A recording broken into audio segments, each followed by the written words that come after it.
Hey YouTubers, എല്ലാവർക്കും നമസ്കാരം. You're on Techno Factory with me Sumodh and welcome to Hot News. So കുറച്ച് latest PC related news, information, leaks, rumors, updates ഇതെല്ലാം include ചെയ്തുകൊണ്ടുള്ള ഒരു video ആണ്. So തുടങ്ങാം.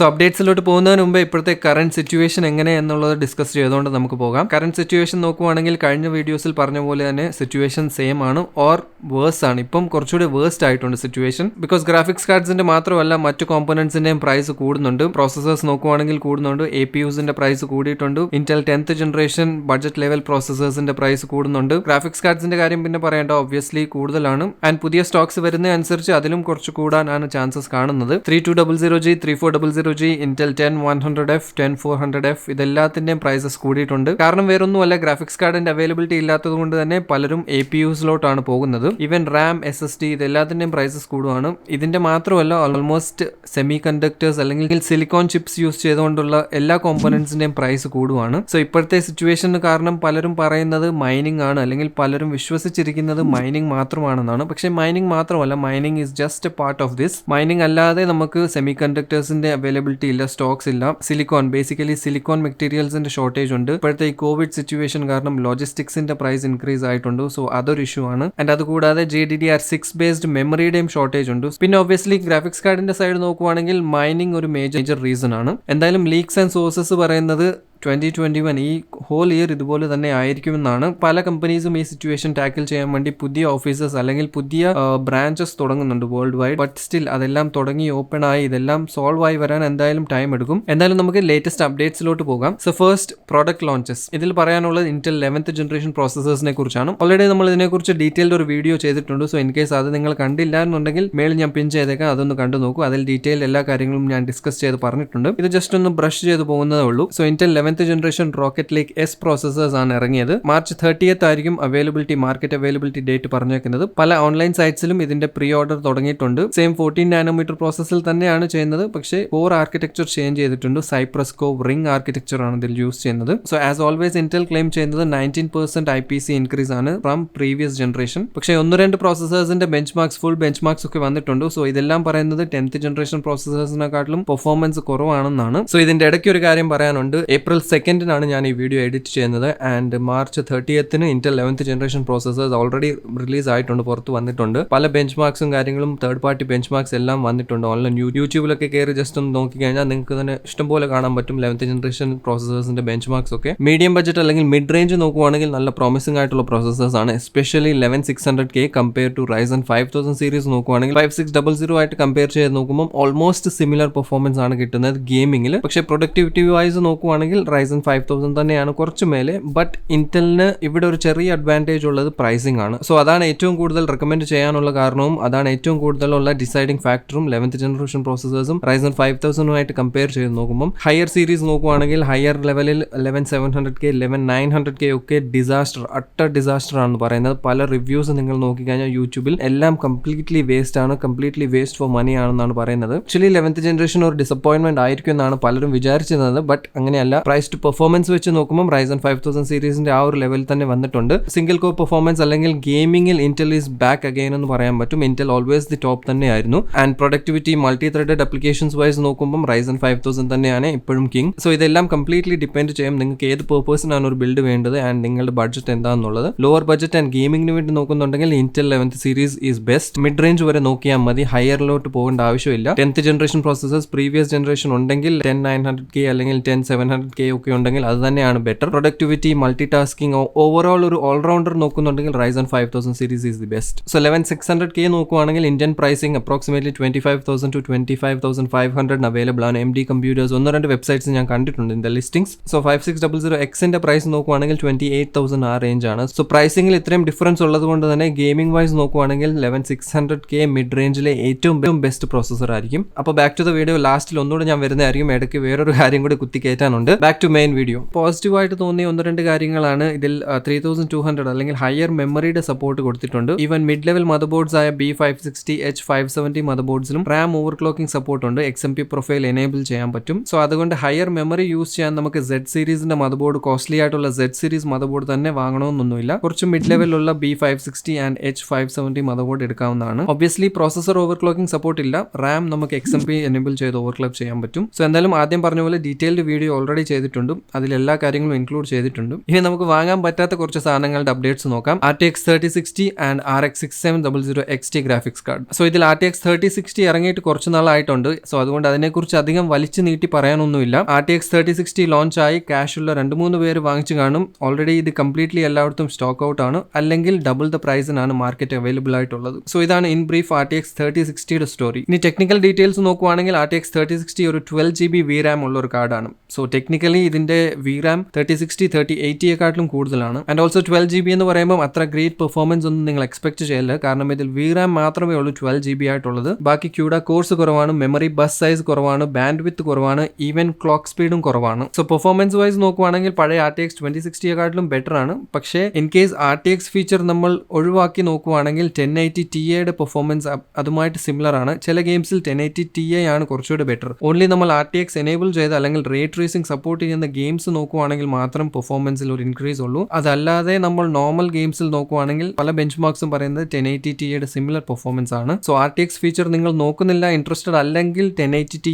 Or 1070 graphics card നല്ല option ആണ്. RTX നോക്കുന്നുണ്ടെങ്കിൽ എന്തായാലും 3060 ഇപ്പൊ വാങ്ങാൻ പറ്റത്തില്ല, പ്രൈസ് കൂടുതലാണ്. Nvidia പറഞ്ഞ 28,500 ഒന്നും അല്ല ഇത് കിട്ടുന്നത്, 50,000 മേലെയാണ് ഇതിന്റെ പ്രൈസ് പോയേക്കുന്നത്. ആൻഡ് ഓൾസോ 3060യുടെ മറ്റൊരു സ്പെഷ്യാലിറ്റി മൈനിങ്ങിനെ സ്റ്റോപ്പ് ചെയ്യാൻ അല്ലെങ്കിൽ മൈനിങ്ങിനെ റെഡ്യൂസ് ചെയ്യാൻ വേണ്ടി പുതിയ ബയോസിന്റെ കൂടെയാണ് ഇത് ഇറങ്ങിയത്. So in case miners use ചെയ്യുവാണെങ്കിൽ ബയോസ് അത് റിക്കഗ്നൈസ് ചെയ്ത് അതിന്റെ പെർഫോമൻസ് കുറയ്ക്കുന്നതായിരിക്കും. സോ ഇനീഷ്യലി കുറച്ച് ദിവസങ്ങൾ ഇത് ഓടിയായിരുന്നു, പക്ഷേ അത് കഴിഞ്ഞ് മൈനേഴ്സ് ഇതെല്ലാം ബൈപാസ് ചെയ്ത് മൈനിങ് ഒക്കെ ചെയ്യുന്നുണ്ട്. ആൻഡ് ഓൾസോ ഇപ്പം റീസെന്റ് നമ്മൾ അറിഞ്ഞൊരു ലീക്സ് വെച്ച് നോക്കുവാണെങ്കിൽ Nvidia തന്നെ പുതിയ ബയോസ് അപ്ഡേറ്റിൽ ഈ ഫീച്ചറിനെ ബ്ലോക്ക് ചെയ്യാൻ മറന്നുപോയെന്നാണ്. ആൻഡ് ഓൾറെഡി പല മൈനേഴ്സ് ബയോസ് അപ്ഡേറ്റ് ചെയ്ത് ഫുൾ ഫ്ലോയിൽ മൈനിങ് സ്റ്റാർട്ട് ചെയ്തിട്ടുണ്ട്. സോ ഇത് അറിഞ്ഞുകൊണ്ട് ചെയ്തതാണോ അല്ലെങ്കിൽ അറിയാതെ Nvidiaയുടെ കയ്യിൽ നിന്ന് പറ്റിപ്പോയതാണോ എന്ന് ക്ലിയർ അല്ല. ബട്ട് മൈനിങ് എന്തായാലും ഫുൾ ഫ്ലോയിൽ തന്നെ നടക്കുന്നുണ്ട്. സോ ഇതാണ് RTX 3060യുടെ കുറച്ച് ഡീറ്റെയിൽസ്. ഇനി Radeon RX 6700 XTയുടെ കാര്യം നോക്കുവാണെങ്കിൽ AMDയുടെ RDNA 2 ബേസ്ഡ് RX 6000 സീരീസിലെ പുതിയ ഗ്രാഫിക്സ് കാർഡാണ് RX 6700 XT. സ്പെക്സ് നോക്കുവാണെങ്കിൽ ഇതും 12GB VRAM തന്നെയാണ്. 2.3 GHz വരെ ബേസ് സ്പീഡും 2.5 വരെ ബൂസ്റ്റും പോകുമെന്നാണ് പറയുന്നത്. So performance wise bench marks നോക്കുവാണെങ്കിൽ RTX 3070 ആൻഡ് RTX 3060യുടെ ഇടയ്ക്കാണ് ചില ഗെയിംസിൽ വരുന്നത്. ഓൾമോസ്റ്റ് എല്ലാ ഗെയിംസും കമ്പയർ ചെയ്യാൻ പറ്റുന്നത് 3060 ആയിട്ടാണ്. 3070യുടെ പെർഫോമൻസ് ഉണ്ടെന്നാണ് AMD പറയുന്നത്. പക്ഷേ 3060 ആൻഡ് 3060 Tiയുടെ ആ ഒരു റേഞ്ചിലുള്ള പെർഫോമൻസേ ഉള്ളൂ. സ്പെഷ്യലി Nvidia ഗ്രാഫിക്സ് കാർഡ്സിൽ ray tracing and DLSS option enable ചെയ്യുമ്പോഴാണ് Nvidia ഡോമിനേറ്റ് ചെയ്യുന്നത്. കാരണം AMD സൈഡ് നോക്കുവാണെങ്കിൽ റേ ട്രേസിംഗിലോട്ട് പുതിയതായിട്ട് വരുന്നതേ ഉള്ളൂ AMD. സോ അതുകൊണ്ട് അത്ര പെർഫെക്റ്റ് അല്ല. കമ്പയർ ടു Nvidiയുടെ റേ ട്രേസിംഗ്, AMDയുടെ റേ ട്രേസിംഗ് കുറച്ചത് ഇംപ്രൂവ് ആകാനുണ്ട്. മേ ബി അത് ഫ്യൂച്ചർ ജനറേഷൻസിൽ ഇംപ്രൂവ് ആകുമായിരിക്കും. പക്ഷേ എന്നാലും ഇതിൽ കുറച്ചുകൂടി ഇംപ്രൂവ്മെന്റ്സ് ചെയ്യുന്നുണ്ടെന്നാണ് പറയുന്നത്. ഫിഡിലിറ്റി എഫക്ട്സും സൂപ്പർ സാമ്പിളിംഗും കാര്യങ്ങളും കൊണ്ടുവരുന്നുണ്ടെന്നാണ് പറയുന്നത്. സോ ഇത് കുറച്ചുകൂടി ബെറ്റർ ആകുമെന്നാണ് ഫ്യൂച്ചർ അപ്ഡേറ്റ്സിൽ പറയുന്നത്. പ്രൈസിംഗ് നോക്കുവാണെങ്കിൽ $479 ആണ് സ്റ്റാർട്ടിംഗ്. പക്ഷേ ഇതും ഈ റേറ്റിനൊന്നും അല്ല കിട്ടുന്നത്, $1000 മേലെയാണ്. സോ ഇതിനെക്കുറിച്ചും വലിയ ഡീറ്റെയിൽഡ് ആയിട്ട് ടെക്നിക്കൽസും കാര്യങ്ങളും നോക്കിയിട്ടൊന്നും കാര്യമില്ല. നിങ്ങൾ തന്നെ യൂട്യൂബിൽ ബെഞ്ച് മാർക്സും കാര്യങ്ങളും നോക്കിയാൽ നിങ്ങൾക്ക് മനസ്സിലാവും. എന്തായാലും ഇത് നമുക്ക് വാങ്ങാനൊന്നും പറ്റത്തില്ല. ഓൾറെഡി ഇത് മറ്റേ കാറ്റഗറിയിൽ തന്നെ വരുന്നതാണ്, വാങ്ങാൻ പറ്റാത്ത സാധനങ്ങളുടെ ലിസ്റ്റിൽ. നെക്സ്റ്റ് നമുക്ക് കുറച്ച് ഫീച്ചർ അപ്ഡേറ്റ്സ് നോക്കാം. സോ ഇതിൽ ഫസ്റ്റ് പറയാനുള്ളത് AMDയുടെ SAM ഫീച്ചർ ആണ്, അല്ലെങ്കിൽ smart access memory. AMD Radeon 6000 graphics കാർഡ്സും 5000 പ്രോസസർ ഇറങ്ങിയപ്പോൾ ഇൻട്രൊഡ്യൂസ് ചെയ്ത ഒരു ഫീച്ചറാണ് സ്മാർട്ട് ആക്സസ് മെമ്മറി. ഇത് പിന്നീട് Nvidia കോപ്പി ചെയ്താണ് അവരുടെ ഗ്രാഫിക്സ് കാർഡ്സിൽ, പുതിയ ഇറങ്ങിയ ഗ്രാഫിക്സ് കാർഡ്സിൽ റീസൈസബിൾ ബാർ ടെക്നോളജി എന്ന് പറഞ്ഞ് അവർ ഇറക്കിയത്. സോ SAM അല്ലെങ്കിൽ സ്മാർട്ട് ആക്സസ് മെമ്മറി അല്ലെങ്കിൽ റീസൈസബിൾ ബാർ എന്താണെന്ന് ചോദിച്ചു കഴിഞ്ഞാൽ ഞാൻ ഇത് ഞാൻ Radeon 6000 വീഡിയോയിൽ ഡീറ്റെയിൽഡ് ആയിട്ട് പറഞ്ഞിട്ടുണ്ട്. ജസ്റ്റ് ഒന്നുകൂടി ബ്രീഫായിട്ട് പറയുവാണെങ്കിൽ, നോർമലി നമ്മൾ ഗെയിം കളിക്കുമ്പം പ്രോസസർ നമ്മുടെ സിസ്റ്റം മെമ്മറിയാണ് യൂസ് ചെയ്യുന്നത്. ഗ്രാഫിക്സ് കാർഡിന്റെ സെപ്പറേറ്റ് മെമ്മറി ഉണ്ട്, VRAM. സോ നോർമൽ ഗെയിമിംഗിൽ പ്രോസസറും റാമും ആണ് ഇന്റേണലി കമ്മ്യൂണിക്കേറ്റ് ചെയ്ത് വർക്ക് ചെയ്യുന്നത്. ഗ്രാഫിക്സ് കാർഡിന്റെ സെപ്പറേറ്റ് മെമ്മറി ആയതുകൊണ്ട് തന്നെ ഗ്രാഫിക്സ് കാർഡ് സെപ്പറേറ്റ് ആയിട്ടായിരിക്കും വർക്ക് ആവുന്നത്. പക്ഷേ ഇവിടെ SAM ഫീച്ചർ എനേബിൾ ചെയ്ത് Ryzen 5000 സീരീസ് പ്രോസസറും 500 സീരീസ് മദർ ബോർഡ് B550 അല്ലെങ്കിൽ X570 ആൻഡ് RX 6000 സീരീസിലുള്ള ഗ്രാഫിക്സ് കാർഡിന്റെ കോമ്പിനേഷൻ യൂസ് ചെയ്യുവാണെങ്കിൽ പ്രോസസറിന് ഡയറക്റ്റ് ഗ്രാഫിക്സ് കാർഡിന്റെ മെമ്മറി ആക്സസ് ചെയ്യാൻ പറ്റും. അതും ഗ്രാഫിക്സ് കാർഡിന്റെ ഫുൾ മെമ്മറി ആക്സസ് ചെയ്യാൻ പറ്റും. സോ ഇതാണ് AMD ഇൻട്രൊഡ്യൂസ് ചെയ്ത SAM ഫീച്ചർ. സോ ഇതുകൊണ്ട് കുറച്ച് ഒരു ചെറിയ ലെവൽ ഓഫ് പെർഫോമൻസിൽ ഇൻക്രീസ് കിട്ടുന്നതായിരിക്കും. കാരണം പ്രോസസറിന് സിസ്റ്റം മെമ്മറിയിലോട്ട് പോയിട്ട് വീണ്ടും അങ്ങോട്ട് പോകേണ്ട ആവശ്യമില്ല. ഡയറക്റ്റ് ഇമേജസ് ആയിട്ട് പെട്ടെന്ന് എന്തെങ്കിലും എടുക്കാനുള്ള കാര്യങ്ങളെല്ലാം ഗ്രാഫിക്സ് കാർഡിന്റെ മെമ്മറിയിൽ നിന്ന് ഈസി ആയിട്ട് സ്ട്രെയിറ്റ് ആക്സസ് ആണ് കിട്ടുന്നത്. സോ അതുകൊണ്ട് കാര്യങ്ങൾ കുറച്ചുകൂടെ റെൻഡറിങ്ങും കാര്യങ്ങളും ഫ്രെയിംസ് ഒക്കെ റെൻഡർ ചെയ്യുന്നത് പെട്ടെന്നായിരിക്കും. അതുകൊണ്ട് ചെറിയൊരു ഇംപ്രൂവ്മെന്റ് ഉണ്ടാകുന്നതായിരിക്കും. സോ ഈ ഫീച്ചർ നേരത്തെ 5000 സീരീസ് പ്രോസസ്സേഴ്സ് മാത്രമായിരുന്നു സപ്പോർട്ട് ചെയ്യുന്നത്. ഇപ്പം AMD പറയുന്നു 3000 സീരീസിലോട്ടും സപ്പോർട്ട് എക്സ്റ്റെൻഡ് ചെയ്യുമെന്നാണ്. ആക്ച്വലി സാം ഫീച്ചർ 100% അത്ര പെർഫെക്റ്റ് ആയിട്ടില്ല. കാരണം പല ഗ്ലിച്ചസും പല കോംപ്ലിക്കേഷൻസും ഉണ്ട്. ചില പ്രോസസ്സേഴ്സ് ആൻഡ് മദർ ബോർഡ്സിൽ വർക്ക് ആവുന്നില്ല. ഇതുപോലത്തെ കുറച്ച് ഇഷ്യൂസ് ഒക്കെ ഉണ്ട്. സോ ഇതെല്ലാം AMD ഫ്യൂച്ചർ അപ്ഡേറ്റ്സിൽ അല്ലെങ്കിൽ ബയോസ് അപ്ഡേറ്റിലും കാര്യങ്ങൾ ചെയ്ത് ഇതെല്ലാം സോൾവ് ചെയ്യുന്നതായിരിക്കും. നെക്സ്റ്റ് 5000 സീരീസ് പ്രോസസ്സേഴ്സിന്റെ ബയോസ് അപ്ഡേറ്റിനെ കുറിച്ചാണ്. So B450 and X470 mother ബോർഡ്സിൽ ആക്ച്വലി ഇതിന്റെ സപ്പോർട്ട് വന്നിട്ടുണ്ട്. ഇത് ആക്ച്വലി ഒരു മാസം എന്തോ ആയിട്ടുണ്ട്, ഒരു മാസത്തിന് മേലെ ആയിട്ടുണ്ട് അപ്ഡേറ്റ് വന്നിട്ട്. പക്ഷേ അങ്ങനെ വലിയ അനൗൺസ്മെന്റോ കാര്യങ്ങളോ ഒന്നും ഇല്ലായിരുന്നു. കാരണം 5000 സീരീസ് ഇറങ്ങിയപ്പം AMD പറഞ്ഞത് ജനുവരി എൻഡിങ്ങിലാണ് ഇതിന്റെ അപ്ഡേറ്റ് വരുന്നതെന്നാണ്. സോ ഇപ്പോൾ നോക്കുവാണെങ്കിൽ നമുക്ക് ഇതിന്റെ അപ്ഡേറ്റ്സ് എല്ലാം ഓൾമോസ്റ്റ് എല്ലാ മദർ ബോർഡ്സിലും വന്നിട്ടുണ്ട്. സോ ഇൻ കേസ് നിങ്ങൾ B450 അല്ലെങ്കിൽ X470 മദർ ബോർഡ് യൂസ് ചെയ്യുകയാണ് ആൻഡ് നിങ്ങൾ ഒരു 5000 സീരീസ് പ്രോസസ്സറിലോട്ട് അപ്ഗ്രേഡ് ചെയ്യാൻ നോക്കുന്നുണ്ടെങ്കിൽ ഫസ്റ്റ് നിങ്ങൾ ബയോസ് നിങ്ങളുടെ അപ്ഡേറ്റ് ചെയ്യേണ്ടതാണ്. നിങ്ങളുടെ മദർ ബോർഡ് ഏത് മോഡലാണോ ഗൂഗിളിൽ ഒന്ന് കയറി സെർച്ച് ചെയ്താൽ മതി. സോ ഒഫീഷ്യൽ വെബ്സൈറ്റിൽ കയറി സപ്പോർട്ട് ഓപ്ഷനിൽ ബയോസിൽ നോക്കിക്കഴിഞ്ഞാൽ നിങ്ങൾക്ക് കാണാൻ പറ്റും ബയോസ് വേർഷൻ ഏതാണെന്നുള്ളത്. സോ നിങ്ങൾ ചെക്ക് ചെയ്യേണ്ട ബയോസ് അപ്ഡേറ്റ് അല്ലെങ്കിൽ അപ്ഡേറ്റ് ചെയ്യേണ്ട അപ്ഡേറ്റ് വേർഷൻ നോക്കുവാണെങ്കിൽ Agisa V2 P1 1.2.0.0 ഈ വേർഷൻ ആണ്. ഇതിന്റെ മേലോട്ടുള്ള വേർഷൻസ് ആയാലും കുഴപ്പമില്ല. ഇത് കഴിഞ്ഞിട്ട് ഏതാണ്ട് 1-2 അപ്ഡേറ്റ്സ് വന്നിട്ടുണ്ട്. സോ മെയിൻ ആയിട്ട് ഫസ്റ്റ് വന്ന അപ്ഡേറ്റിന്റെ നമ്പർ ആണ് അല്ലെങ്കിൽ അതിന്റെ ആ ഒരു കോഡാണ് P1 1.2.0.0. സോ ഇൻ കേസ് നിങ്ങളുടെ പഴയ ബയോസ് ആണെങ്കിൽ പുതിയ ലേറ്റസ്റ്റ് ബയോസിലോട്ട് അപ്ഡേറ്റ് ചെയ്തിട്ട് 5000 സീരീസ് പ്രോസസ്സേഴ്സ് യൂസ് ചെയ്യാൻ പറ്റുന്നതായിരിക്കും. സോ അപ്ഡേറ്റ് വേർഷൻ ഞാൻ ക്ലിയർലി സ്ക്രീനിൽ മെൻഷൻ ചെയ്ത് കാണിക്കുന്നുണ്ട്. ആൻഡ് ഓൾസോ നിങ്ങൾ ഇത് നോക്കുന്ന സമയത്ത് അതിന്റെ ഡിസ്ക്രിപ്ഷനിൽ ഒന്ന് വായിച്ചു നോക്കിയാലും അത് നല്ലതായിരിക്കും. കാരണം ഡിസ്ക്രിപ്ഷനിൽ അവർ ക്ലിയർലി മെൻഷൻ ചെയ്തിട്ടുണ്ട് എന്തുകൊണ്ടാണ് ഈ അപ്ഡേറ്റ് വന്നത്, അല്ലെങ്കിൽ എന്താണ് ഈ അപ്ഡേറ്റ്സിലൂടെ അവർ ഉദ്ദേശിക്കുന്നത്, അല്ലെങ്കിൽ ഈ ബയോസിലോട്ട് അപ്ഡേറ്റ് ചെയ്ത് കഴിഞ്ഞാൽ എന്തൊക്കെയാണ് ഇംപ്രൂവ്മെന്റ്സ് വരുന്നത്, എന്തൊക്കെയാണ് പുതിയ ഫീച്ചേഴ്സ് സപ്പോർട്ട് ചെയ്യുന്നത്, ഇതെല്ലാം അപ്ഡേറ്റിന്റെ സൈഡിലുള്ള ഡിസ്ക്രിപ്ഷനിൽ ക്ലിയർലി മെൻഷൻ ചെയ്തിട്ടുണ്ടാകും. സോ നിങ്ങൾ ഷുവർ അല്ല എന്നുണ്ടെങ്കിൽ ബയോസ് അപ്ഡേറ്റ് ചെയ്യുന്നതിന് മുമ്പേ ക്ലിയർലി ഇതെല്ലാം വായിച്ചു നോക്കണം. അതിൽ 5000 സീരീസിന്റെ സപ്പോർട്ട് എനേബിൾ ആവുന്നോ അല്ലെങ്കിൽ അങ്ങനെ എന്തെങ്കിലും മെൻഷൻ ചെയ്തിട്ടുണ്ടെങ്കിൽ മാത്രം ചെയ്താൽ മതി. സോ Agisa 1.2.0.0 കഴിഞ്ഞിട്ട് ഐ തിങ്ക് 1.0.01ഉം 2ഉം വന്നിട്ടുണ്ട്. ഐ തിങ്ക് ലേറ്റസ്റ്റ് 2 ആണെന്ന് തോന്നുന്നു. ലേറ്റസ്റ്റ് വന്ന ബയോസ് അപ്ഡേറ്റിൽ 500 സീരീസ് B550 മദർ ബോർഡ്സിന്റെ ചെറിയ ഇഷ്യൂം സോൾവ് ചെയ്തിട്ടുണ്ട്. സോ ഇതും ചെറിയൊരു അപ്ഡേറ്റ് ആണ്.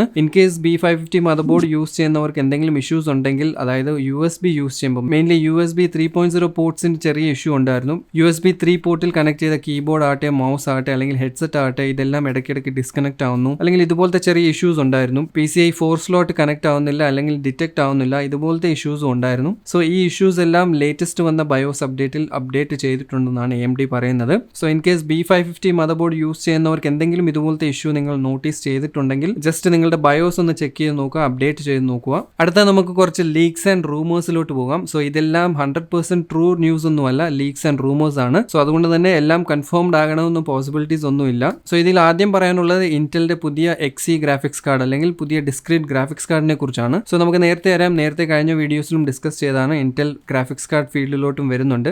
ഡിസ്ക്രീറ്റ് ഗ്രാഫിക്സ് കാർഡിന്റെ ഡെവലപ്മെന്റിലാണ് ഇന്റലും. സോ റീസെന്റ് ട്വിറ്ററിൽ ഒരു പോസ്റ്റ് വന്നായിരുന്നു Xe HPG മൈക്രോ ആർക്കിടെക്ചറിനെ ടീസ് ചെയ്തുകൊണ്ടുള്ള ഒരു ടീസർ ആയിരുന്നത്. ആൻഡ് ഈ സംഭവം കഴിഞ്ഞ് ഇന്റലിന്റെ തന്നെ കുറച്ച് ഒഫീഷ്യൽ ആയിട്ടുള്ള ഡോക്യുമെന്റ്സ് ഓൺലൈനിൽ ലീക്ക് ആയിട്ടുണ്ടായിരുന്നു. അവരുടെ വെബ്സൈറ്റിൽ തന്നെയാണിത്. ആക്ച്വലി ഹൈഡ് ചെയ്യാതെ വെച്ചിരുന്ന കുറച്ച് സംഭവങ്ങളായിരുന്നു. സോ ഇതിൽ നമുക്ക് ക്ലിയർലി കാണാൻ പറ്റും പുതിയ ഗ്രാഫിക്സ് കാർഡ്സ് ഇന്റൽ ഏതൊക്കെയാണോ പ്രപ്പോസ് ചെയ്യാൻ പോകുന്നത്, പുതിയ വരാനിരിക്കുന്ന ഗ്രാഫിക്സ് കാർഡ്സിന്റെ കുറച്ച് മോഡൽ നമ്പേഴ്സും കുറച്ച് സീരിയൽ നമ്പേഴ്സും ഒക്കെയാണ് ഈ കാണുന്നത്. സോ ഇതിൽ മെമ്മറി കോൺഫിഗറേഷൻ നോക്കുവാണെങ്കിൽ 16GB 8GB 6GB and 4GB variance ആയിരിക്കും വരുന്നതെന്നാണ് നമുക്ക് ഓൺലൈനിൽ കിട്ടിയ ഈ ഡോക്യുമെന്റ് വെച്ച് നോക്കുമ്പോൾ പറയാൻ പറ്റുന്നത്. സോ എന്തായാലും അതൊരു നല്ല കാര്യം തന്നെയാണ്. കാരണം ഇന്റൽ ഇപ്പം മാർക്കറ്റിലോട്ട് വരുവാണെങ്കിൽ, ഒരു ഡിസ്ക്രീറ്റ് ഗ്രാഫിക്സ് കാർഡിന്റെ ഒരു ഫീൽഡിലോട്ട് വരുവാണെങ്കിൽ അത് കുറച്ചുകൂടെ നമുക്ക് ബെനിഫിഷ്യൽ ആയിരിക്കും. കാരണം ഓൾറെഡി AMD ആൻഡ് NVIDIA നല്ല ടൈറ്റ് സിറ്റുവേഷനിലാണ്. സോ ഇങ്ങനത്തെ ഒരു ടൈമിൽ നല്ല പെർഫോമൻസിന്റെ കൂടെയാണ് ഇത് വരുന്നതെങ്കിൽ ചിലപ്പം ഇന്റലിന് ഹിറ്റ് ആകാനും ചാൻസ് ഉണ്ട്. ഈവൻ ദോ അത്ര പെർഫോമൻസ് ഇല്ലെങ്കിലും ഒരു ആവറേജ് ലെവൽ ഓഫ് പെർഫോമൻസ് ആണെങ്കിലും ആൾക്കാർ വാങ്ങിക്കും. കാരണം ഇപ്പോഴത്തെ സിറ്റുവേഷൻ അങ്ങനെയാണ്. ഇന്റലിന്റെ സൈഡിൽ നിന്ന് discrete graphics കാർഡ്സിന്റെ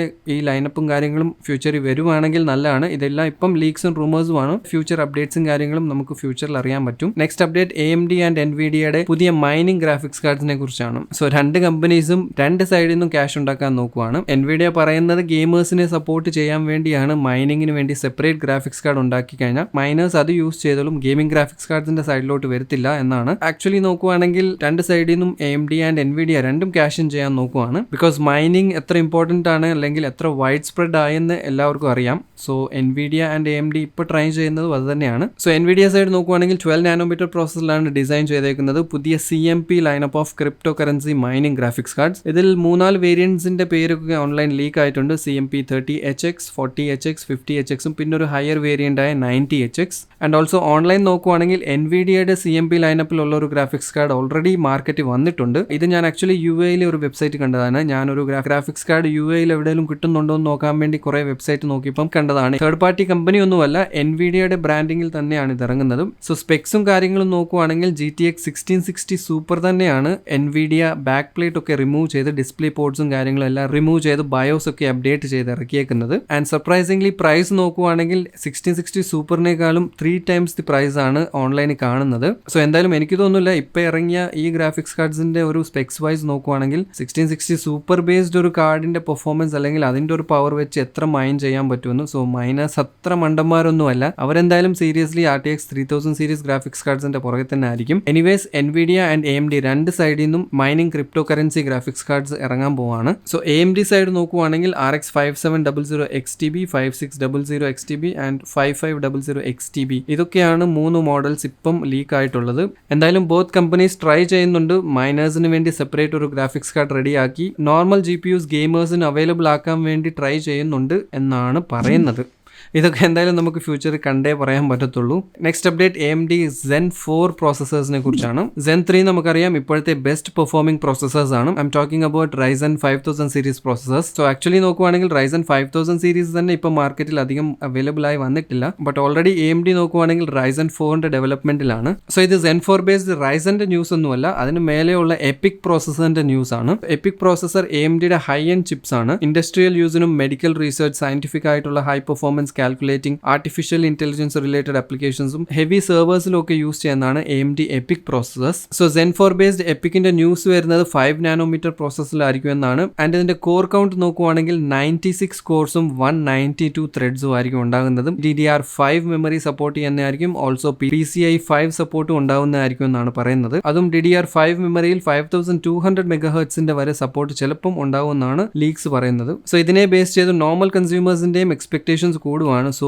Zen 4 maybe റൈസനും 5 നാനോമീറ്ററിലായിരിക്കും വരുന്നതെന്നൊക്കെയാണ് എക്സ്പെക്ട് ചെയ്യുന്നത് ആൾക്കാർ. അതെന്തായാലും കറക്റ്റ് ആയിട്ട് കുറച്ച് കഴിഞ്ഞിട്ടൊക്കെ അതിന്റെ ഡീറ്റെയിൽസ് ഒക്കെ പുറത്ത് വരത്തുള്ളൂ. ബട്ട് ഞാൻ വണ്ടർ അടിക്കുന്നത് അതല്ല, 96 കോഴ്സിന്റെ ഒരു പ്രോസസ്സർ എന്ന് പറയുമ്പം ഇന്റൽ എന്ത് ചെയ്യുമെന്നാണ് ഞാൻ ആലോചിക്കുന്നത്. നെക്സ്റ്റ് കുറച്ച് ലാപ്ടോപ്സിന്റെ ലീക്സും കാര്യങ്ങളും നോക്കാം. എൻവിഡിയ 3050 ബേസ്ഡ് ലാപ്ടോപ്സും RX 6000 ഗ്രാഫിക്സ് കാർഡ് ബേസ്ഡ് ലാപ്ടോപ്സിന്റെയാണ്. സോ എൻവിഡിയ 3000 സീരീസ് ലാപ്ടോപ്സിനെ കുറിച്ച് ഞാൻ ലാസ്റ്റ് ഹോട്ട് ന്യൂസിൽ പറഞ്ഞായിരുന്നു. ഹോട്ട് ന്യൂസ് 11 ആണെന്ന് തോന്നുന്നു. സോ അതിൽ വേണമെങ്കിൽ ഡീറ്റെയിൽഡ് കാര്യങ്ങളുണ്ട്, ജസ്റ്റ് ഒന്ന് ചെക്ക് ചെയ്ത് നോക്കാം. സോ ഇവിടെ നമ്മൾ കാണുന്നത് 3000 സീരീസിലെ 3050 Ti ബേസ്ഡ് ലാപ്ടോപ്സിന്റെ കുറച്ച് ലീക്സ് ആണ്. സോ ഇവിടെ ASUSന്റെ ടഫ് ഡാഷ് F15 എന്നൊരു മോഡൽ നമുക്ക് ഓൺലൈനിൽ ലീക്ക് ആയിട്ടുണ്ട്. അത് യൂസ് ചെയ്യുന്ന സ്പെക്സും കാര്യങ്ങളും നോക്കുവാണെങ്കിൽ RTX 3050 Ti ഓപ്ഷൻ ആണ് കാണുന്നത്. പല വേരിയന്റ്സ് നമ്മൾക്ക് ഇവിടെ കാണുന്നുണ്ട്. Intel i5 11th generation based, Intel i7 11th generation based and combination നോക്കുവാണെങ്കിൽ 3060 കോമ്പിനേഷൻ ഉണ്ട്, 3070 ഉണ്ട്. സോ ഒബ്വിയസ്ലി ലാപ്ടോപ്സിലല്ല നമ്മൾ എക്സൈറ്റഡ്. ലാപ്ടോപ്പ് വേരിയന്റ് 3050 വരുന്നുണ്ടെങ്കിൽ തീർച്ചയായിട്ടും desktop version 3050 Ti graphics card അല്ലെങ്കിൽ RTX 3050 ഗ്രാഫിക്സ് കാർഡ് വരേണ്ടതാണ്. സോ ഹോപ്പ്ഫുള്ളി ഇത് വെച്ച് നമുക്ക് പറയാൻ പറ്റും വാങ്ങാൻ പറ്റാത്ത സാധനങ്ങളുടെ ലിസ്റ്റിൽ പുതിയൊരു ഗ്രാഫിക്സ് കാർഡും കൂടെ എൻവിഡിയയുടെ സൈഡിൽ നിന്ന് വരുന്നുണ്ടെന്ന്. ബട്ട് ഇതിന്റെ ഡേറ്റ്സും കാര്യങ്ങളും ഒന്നും ലീക്ക് ആയിട്ടില്ല. ബട്ട് ഷുവർ ആണ് 3050 ആൻഡ് 3050 Ti ഗ്രാഫിക്സ് കാർഡ് ഫ്യൂച്ചറിൽ വരുന്നുണ്ട്. സിമിലർലി RX 6000 സീരീസ് ലാപ്ടോപ്സിന്റെയും ന്യൂസ് നോക്കുവാണെങ്കിൽ ഇതിന്റെയും AMD വെബ്സൈറ്റിൽ തന്നെ കൺഫേം ചെയ്തിട്ടുണ്ട്. ക്ലിയർലി AMDയുടെ ഒഫീഷ്യൽ വെബ്സൈറ്റിൽ അവർ പറയുന്നത് RX 6000 series graphics card based laptops coming soon എന്ന് ഇട്ടിട്ടുണ്ട്. RX 6000 ബേസ്ഡ് ഗ്രാഫിക്സ് കാർഡ് ഉള്ള ലാപ്ടോപ്സും ഇൻ ഫ്യൂച്ചർ വരുന്നതായിരിക്കും. നെക്സ്റ്റ് ഫൈനൽ ലീക്ഡ് ഒരു അപ്ഡേറ്റ് വരുന്നത് AMDയുടെ പുതിയ ഒരു പ്രോസസറിനെ കുറിച്ചാണ്. ആൻഡ് മേ ബി ഇത് പല low to medium budget PC gamers അല്ലെങ്കിൽ PC ബിൽഡേഴ്സിന് ചിലപ്പം ഒരു നല്ലൊരു ന്യൂസ് ആയിരിക്കാം. ഇൻ കേസ് ഇത് കറക്റ്റ് ആണ്, ഇൻ കേസ് ഫ്യൂച്ചറിൽ ഇത് ട്രൂ ആകുവാണെങ്കിൽ. ഇപ്പോൾ ഇത് ലീക്കാണ്. സോ ഇവിടെ 5000 സീരീസ് ലൈനപ്പിൽ ഒരു പുതിയ പ്രോസസ്സറാണ് നമ്മൾ കാണുന്നത്. പലരും വെയിറ്റ് ചെയ്തിരിക്കുന്ന ഒരു APU ആണ് 5300G. So Zen 3 5000 series launch ആയ ടൈം മുതൽ ഏറ്റവും കൂടുതൽ ആൾക്കാർ അല്ലെങ്കിൽ മോസ്റ്റ്ലി ബജറ്റ് യൂസേഴ്സ് വെയിറ്റ് ചെയ്യുന്ന ഒരു പ്രോസസ്സർ ആയിരിക്കും 5300G പ്രോസസ്സർ. 3200G ആൻഡ് 3400Gയുടെ സക്സസർ പ്രോസസ്സേഴ്സ് ആയ പുതിയ 5000 സീരീസിലെ APUs. സോ ഇതിന്റെ ഒരു APU ആണ് നമ്മൾ ഓൺലൈൻ ലീക്ക് കാണുന്നത്. 5300G ആണ് പ്രോസസ്സർ നെയിം. സോ ഈ കാണുന്നത് eBayയിലെ ഒരു ലിസ്റ്റിംഗ് ആണ്. എഞ്ചിനീയറിംഗ് സാമ്പിൾ എന്ന് മെൻഷൻ ചെയ്തിട്ടുണ്ട്. So may be engineering sample ആർക്കോ കിട്ടിയത് വിൽക്കാൻ നോക്കുന്നതാണോ, 5300G ചൈനീസ് മാർക്കറ്റിൽ വന്നോ എന്ന് കറക്റ്റ് അറിയത്തില്ല. ബട്ട് എന്നാലും ഇതിന്റെ single thread and multi thread bench മാർക്സും കാര്യങ്ങളെല്ലാം ഓൺലൈനിൽ അവൈലബിൾ ആണ്. സോ ഇവിടെയും റിലേറ്റഡ് ടു Ryzen 5000 സീരീസ് APUസിന്റെ ലേറ്റസ്റ്റ് ഒരു അപ്ഡേറ്റ് ഉണ്ട്. ലേറ്റസ്റ്റ് ആയിട്ടുള്ള ഒരു ലീക്ഡ് ഇൻഫർമേഷൻ ആണ് videocodes.com വെബ്സൈറ്റിൽ പോസ്റ്റ് ചെയ്തേക്കുന്നത്. സോ ഇതിൽ നമുക്ക് ക്ലിയർലി കാണാൻ പറ്റും AMDയുടെ സ്പെക് ഷീറ്റ് അല്ലെങ്കിൽ ഡേറ്റ ഷീറ്റ് ആണ് ഇതിൽ ലീക്ക് ആയത്. സോ ഇതിൽ ക്ലിയർലി കാണാൻ പറ്റുന്നത് 3 പ്രോസസ്സേഴ്സ് ആണ് ലിസ്റ്റിംഗിൽ വന്നേക്കുന്നത്. Ryzen 7 5700G top end variant ആയിരിക്കും. 3.8 GHz to 4.6 വരെ മാക്സ് ബൂസ്റ്റ് കിട്ടുന്നതായിരിക്കും. സോ Ryzen 7ലെ APU ആയിരിക്കും ഇത്. Ryzen 5ൽ ഒരു APU കാണിക്കുന്നത് Ryzen 5 5600G ആണ്. 3.9 GHz ബേസും 4.4 ബൂസ്റ്റും. Ryzen 3ൽ നോക്കുവാണെങ്കിൽ Ryzen 5300G 4 GHzന്റെ 4 കോർസ് ഉള്ള പ്രോസസ്സർ ആയിരിക്കും. സോ ഈ 3 പ്രോസസ്സേഴ്സ് ആയിരിക്കും Ryzen 5000 സീരീസിൽ APU സീരീസിൽ വരാനിരിക്കുന്നത്. ഇത് 100% ട്രൂ ആകണമെന്നില്ല, ലീക്ഡ് ഇൻഫർമേഷൻ ആണ്. എനിവേസ് ഫ്യൂച്ചറിൽ ഇതിന്റെ അപ്ഡേറ്റ്സ് എന്തെങ്കിലും വരുവാണെങ്കിൽ നമ്മൾ വേറെ വീഡിയോ ചെയ്യുന്നതായിരിക്കും. സോ ഇപ്പോഴത്തെ ലീക്ക് വെച്ച് 3 APUs ആയിരിക്കും Ryzen 5000 സീരീസിൽ വരുന്നത്. ആൻഡ് ഓൾസോ വെബ്സൈറ്റിൽ തന്നെ മെൻഷൻ ചെയ്തിട്ടുണ്ട് ഇത് ഓൺലി OEM പാർട്ട്നേഴ്സിനായിരിക്കും, അല്ലെങ്കിൽ നോർമൽ കൺസ്യൂമേഴ്സിനും ഇറക്കുമെന്ന് ക്ലിയർ അല്ല. സോ എന്തായാലും ഫ്യൂച്ചറിൽ നമുക്കറിയാം. Again back to the video. So hopefully in future എപ്പോഴെങ്കിലും Ryzen 5000 സീരീസിലെ APUs AMD ലോഞ്ച് ചെയ്യുമെന്നാണ് എക്സ്പെക്ടേഷൻസ് വരുന്നത്. 3000 സീരീസ് കഴിഞ്ഞിട്ട് 4000 സീരീസിൽ നമുക്ക് 4350, 4650 4750G 3 APUs വന്നിട്ടുണ്ടായിരുന്നു. പക്ഷേ ഇന്ത്യയിൽ അത്ര പോപ്പുലർ ആയിട്ടില്ല. മോസ്റ്റ്ലി ചൈനീസ് മാർക്കറ്റ്സ് ഒക്കെ ആയിരുന്നു അധികം സെയിൽ ആയത്. Previous generation 3200G and 3400G ആയിട്ട് കമ്പയർ ചെയ്യുമ്പോൾ അത്ര വലിയൊരു ഇമ്പാക്ട് ഉണ്ടാകാൻ പറ്റിയില്ലായിരുന്നു. ആൻഡ് 5000 സീരീസ് പ്രോസസ്സേഴ്സിന്റെ പെർഫോമൻസ് ഇംപ്രൂവ്മെന്റ് കാരണം തന്നെ 5000 സീരീസ് APUസിന് വേണ്ടി ബജറ്റ് യൂസേഴ്സ് ശരിക്കും വെയിറ്റ് ചെയ്യുവാണ്. ഇത് എപ്പോൾ ഇറങ്ങും ഓർ ഇതിന്റെ അധികം ഡീറ്റെയിൽസ് ഒന്നും അവൈലബിൾ അല്ല. എന്തെങ്കിലും കൺഫേംഡ് അപ്ഡേറ്റ്സ് വരുവാണെങ്കിൽ ഫ്യൂച്ചർ എപ്പിസോഡ്സിൽ നമ്മൾ അത് ഡിസ്കസ് ചെയ്യുന്നതായിരിക്കും. സോ എന്തായാലും ഗൈസ് ഇന്നത്തെ ഹോട്ട് ന്യൂസ് വീഡിയോയിൽ ഇതൊക്കെയാണ്. So I hope you like the video. Video ഇഷ്ടപ്പെട്ടെങ്കിൽ ലൈക്ക് ചെയ്യുക, ഇല്ലെങ്കിൽ ഡിസ്ലൈക്ക് ചെയ്യുക. ഇൻഫോർമേറ്റീവ് ആയിട്ട് തോന്നിയെങ്കിൽ മാക്സിമം ഷെയർ ചെയ്യുക. ആൻഡ് നമ്മുടെ ചാനൽ ഇൻ കേസ് സബ്സ്ക്രൈബ് ചെയ്തിട്ടില്ലെങ്കിൽ do subscribe to my channel. And also തൊട്ടടുത്തുള്ള മണി ഒന്ന് അടിച്ചിട്ടേക്കാം. എന്തായാലും അടുത്തൊരു വീഡിയോയിൽ കാണാം. Till then, be positive and stay happy.